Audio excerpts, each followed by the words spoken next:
Hello, in this video I'm gonna show you how to fix the problem when you want to install Call of Duty Mobile but you can't seem to find it on your Infinix Smart 6 HD.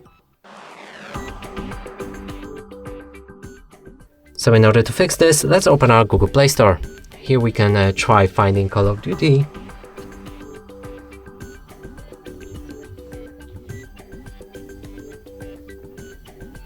But there's no real game, so to fix this, go back.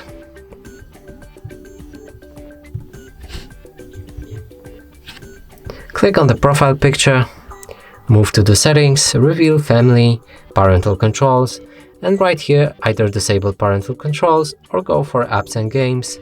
Enter the PIN code and increase PG to at least 16. Make sure to save the setting afterwards. And now let's try finding the game again. And it's right here, and we can install it. And that's it for this video. Hope you like it. Please consider subscribing to our channel, leave a like and a comment below.